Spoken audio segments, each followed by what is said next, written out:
Welcome back. This is your host, Noura Almasri, and this is Echoes of Impact with Noura. Next, I have a wonderful friend, dear friend. She is an author, she is a wife and a mom. She also works she is a teacher. So she's amazing. She does a lot. She's very active in the community and she's actually a leader in the community. I'm grateful to have with me today my dear friend, Rania Zeithar. Rania, welcome to Echoes of Impact with Noura.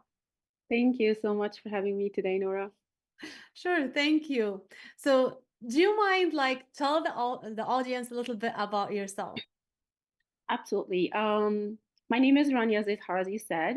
I am an Egyptian. I was born in Egypt. I have lived in Egypt about 20 years of my life, and then I came to the United States. I work as a special education teacher. I'm an author as well. My first book is America Through My Eyes, Experiences of an Egyptian American Muslim Woman. And that was a try to express myself and my culture to the American community.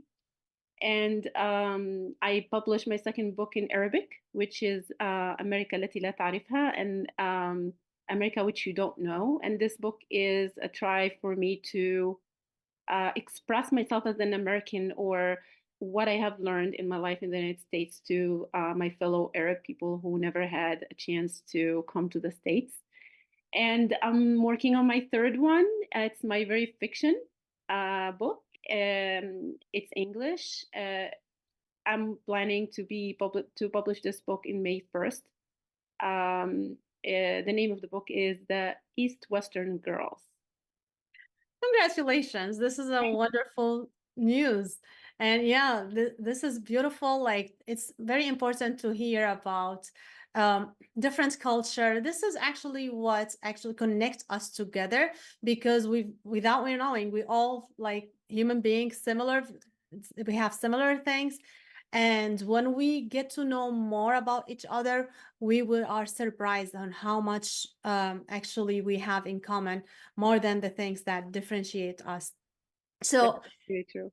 I totally. yes, yes. So, as we are talking today about Ramadan, like our focus is Ramadan, I want to hear from you since you are from Egypt and you've been here for a while in the US. I want to hear from you, like, how did you celebrate Ramadan back home, and how are you celebrating Ramadan now in US?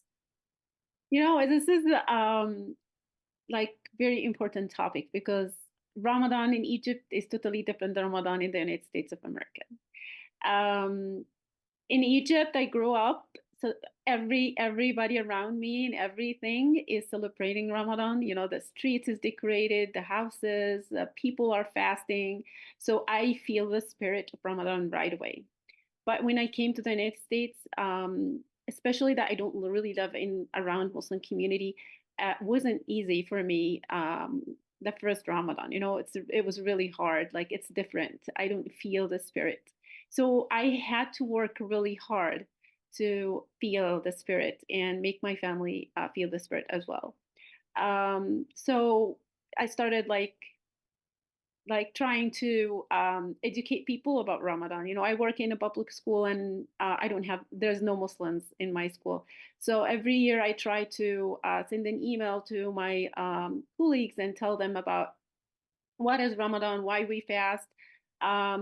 One year, actually, I was able to decorate the lounge and bring some Ramadan treats and like Arabic coffee and Arabic tea. And it was so nice. People start asking me questions about Ramadan, how they greet for Ramadan, how they can like why you fasted, like the common question, you don't even drink water, those kind of questions, which I really appreciate. So it's always nice, even though it was hard in the beginning. But now I feel Ramadan, I create the spirit of Ramadan. It's not created for me.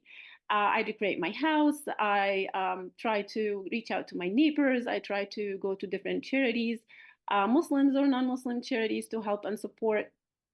I try to reach out to friends to see them or help them, or collect as much as good deeds that I can, since this is the main reason for us to um, gain the most of this holy month.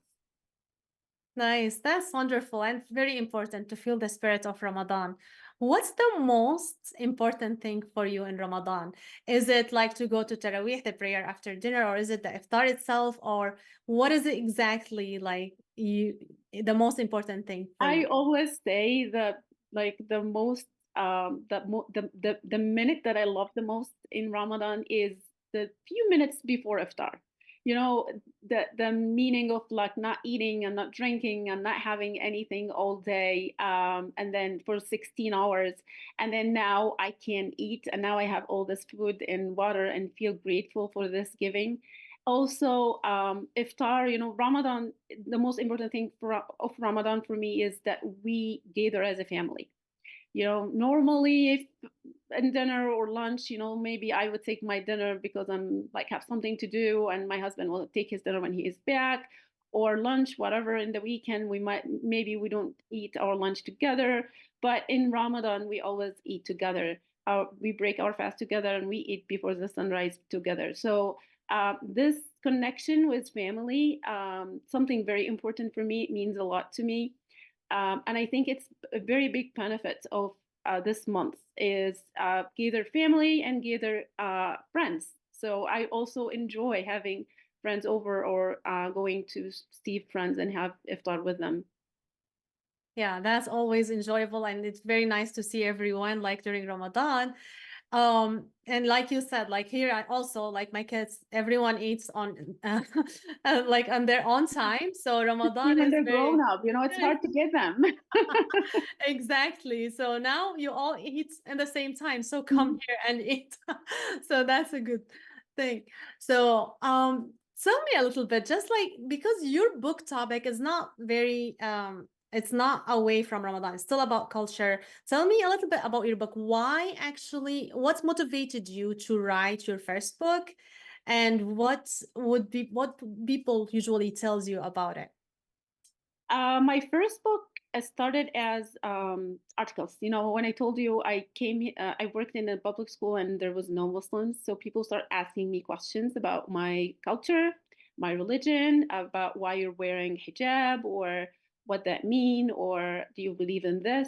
So I feel like I always write better than I talk, and I always have more than like couple sentences to answer the questions. You know, if someone asks me a question in school, I probably will answer in a minute or two. But when I go home and write about that concept or subject, I can bring everything I have in my mind. So I start like writing articles and share them in Facebook.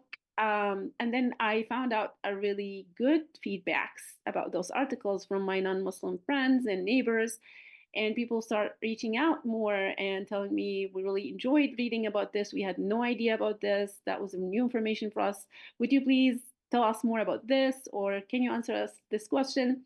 So it started as articles until I joined the writers group in Plano Library, which I owe them a lot. A group of authors, American authors, all non-Muslims. They loved my writing so much, and they encouraged me to collect everything I had in a book. And they said, Rania, we think the American community need to read this book. They helped me through the whole process. I published the book in 2016, and you know, alhamdulillah, so far my book is it's almost 4.7 star on Amazon. I would say 99% of the feedbacks I got about the book is positive, which encouraged me to keep writing. Awesome. Yeah, once you write the first book, I guess like you would love to write more because the way you express your thought, like in writing, is totally different. Like you said, like you cannot keep talking and making sure people are keeping track of what you're talking about. But when you are writing, they can always refer to it and you can express what you want to express in a better way. And this is absolutely beautiful. Now, you said like your book is available on Amazon, so I encourage everyone to go get that book from Amazon and give Rania feedback on Amazon. Write your reviews, tell everyone about that book. I'm sure you're gonna enjoy it. Now, Rania, before we go, I wanted to ask you like, what's your advice for Both actually. For Muslim woman who goes to work in Ramadan, and then what's your advice for those who are non-Muslim? They are not fasting, but they have a colleague or maybe a friend in the school who are fasting. How can they make that easier for them and can be, um, From help? my experience, Nora, I think our community or in our culture, we're not really positive about interacting, especially where anything belongs to our culture and our religion.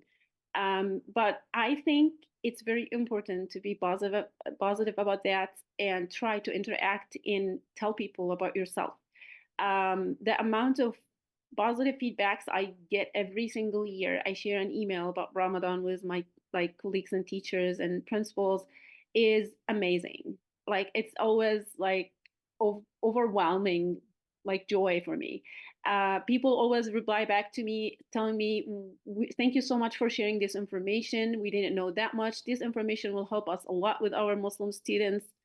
So I think it's very important to reach out to the neighbors or the colleagues at work and try to express ourselves and let them know what they know now. I don't drink my coffee every day. They know I might be tired by the end of the day. So it does spread understanding and compassion. Awesome. Thank you so much. Thank you, Rania, for being here. I really enjoyed talking to you, and I'm sure that our audience got tons of value from what you spoke about and your perspective in Ramadan and Ramadan in America. Actually, I want you guys to go ahead to Amazon right now and grab the book. Thank you so much. This is Echoes of Impact with Noura. We'll be right back. Thank you so much.